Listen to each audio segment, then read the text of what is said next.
Hello everyone and welcome back to the Speed Chess Championship. We are in the other semi-final match, Magnus Carlsen versus Maxime Vachier Lagrave. We already checked out the match, Wesley versus Hikaru Nakamura. Hikaru won that match and now he waits for the winner of this one to see who meets him in the final. So I decided to show this game while the match is still being played. It's very intense. I'm not going to spoil anything for you, but just going to mention that this is a game from the bullet section. So not a real bullet, it's a 1 minute per player, and you get a 1 second increment for every move you make. So let's see what happens here. Magnus with the white piece. So he opens with d4. Sorry about that. And Maxime goes for knight to f6. And whenever we see this, someone goes d4, Maxime goes knight to f6. We are pretty sure that we're going to see a Gruenfeld on the board. So c4, g6, knight to c3, and d5. The Gruenfeld defense is on the board. Knight to f3 by Magnus, and now bishop to g7. And now comes captures on d5, captures on d5, and queen to a4 check. A very old line, but there are some games in 2020 that have been played this way. So knight to c6 defending, and only now e4 challenging this knight. And while you can capture, it's better to go knight to b6 to challenge white's queen. Queen back to c2, and only now e6. It's very interesting because you actually can capture on d4, but Maxime probably has his suspicions that Magnus is very well versed in this opening, so he decides to mix it up with e6. And he says, I might capture on the next move if you don't defend it. And of course, it is as of move 8 that we have a completely new game. So Magnus defends the pawn, bishop to e3.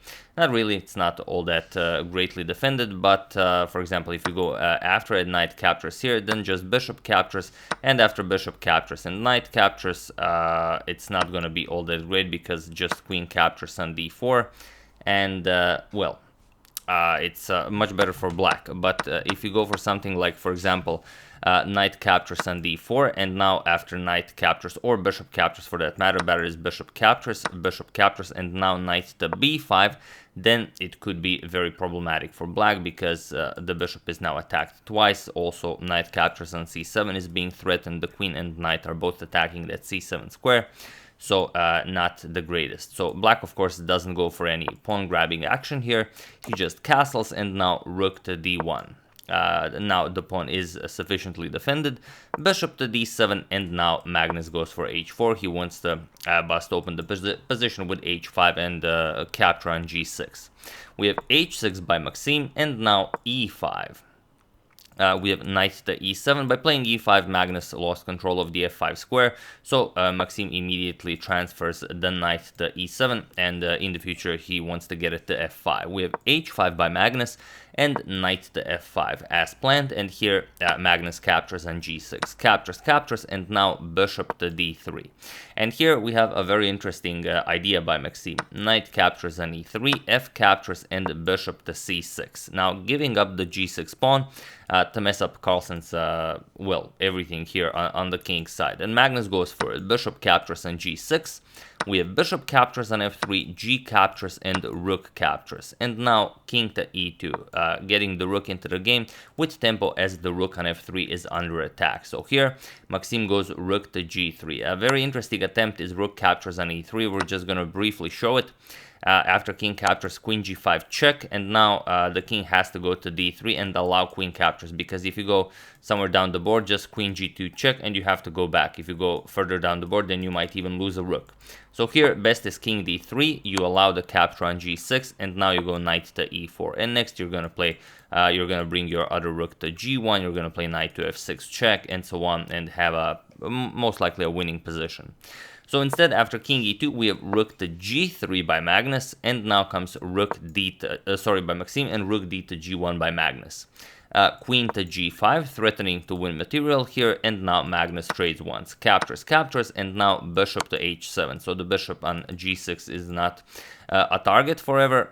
We have king to h8, and now Magnus needs to decide what to do. And the best here is queen to g6. You force a queen trade here, and after captures and captures, you just enjoy this, well, endgame. The knight can come to e4, later on it can come to f6, so it's a very good position for white. So instead, after king to h8, Magnus played bishop back to e4, but now comes rook to f8. Maxime mobilizes the rest of his pieces, king to d3, and now c5. Of course, the king is in the center of the board, so we want to bust open the position. Knight to e2, attacking Maxime's queen here, and now c4 with check. We have king to d2, and now rook to f2, not allowing the queen to capture. The knight is now pinned, and here we have rook to f1. Magnus now offers a rook, because if rook captures, then the knight is no longer pinned. Magnus would win the queen. So here, instead, we have h5 by Maxime. He starts pushing his passed pawn, and he wants to make another queen. So Magnus goes rook captures, we have queen captures, and now he grabs a pawn. Bishop captures on b7, but this is, well, one pawn that could be one pawn too many, because bishop to h6, now with the threat on the e3 pawn, Magnus defends it, queen to e4, but now comes a beautiful move by Maxime. Feel free to pause the video and win this game for black while I give you a couple of seconds. So for those of you who were able to do it, and I know all of you were able to do it, so congratulations to everyone, and let's just all enjoy the show. It's c3 with check. The point is you want to free up the c4 square with check, without losing time, and Magnus needs to decide what to do here. If you capture with the king, then the king no longer defends the knight, so that's out of the question. Magnus captured with the pawn, but now comes knight to c4 with check, and this is where it gets really interesting. King to d3, and now knight to b2 with check. Magnus just went back, king to d2, and now comes bishop captures on e3 check, and it was in this position that Magnus Carlsen resigned the game, as there is nothing more to be done here. You either move the king, you cannot go to d1, the knight covers that, and then you lose the knight, and everything is nicely defended. So you're just down a piece in a completely lost position, or even better, after bishop captures, you actually capture it with the queen, but now knight to c4 check, and white again loses the queen. So nothing to do here. After bishop captures on e3, Magnus resigned, and a brilliant victory for Maxime Vachier Lagrave in the Gruenfeld defense. So yeah, that's it for this video. I do hope you guys enjoyed it. A very short one, but like I said, it's a bullet game, so we're not going to overanalyze it. I hope you don't mind. I would like to thank Mr. Hoodie Guy, Obrad Mišković, Giri Shaganta, Jacob Laurie, and Sam and Colin McLaughlin for a contribution to my channel. Thank you a lot. I really appreciate it. And as usual, you can check 2 of my previous videos here. Thank you all for watching, and I will see you soon, continuing the coverage of this clash with a game or two, not spoiling any results, checking up on your wonderful suggestions, and whatever else happens in the chess world, and then we go back to the Morphy saga. Thank you all. I will see you soon, and have an excellent rest of your day.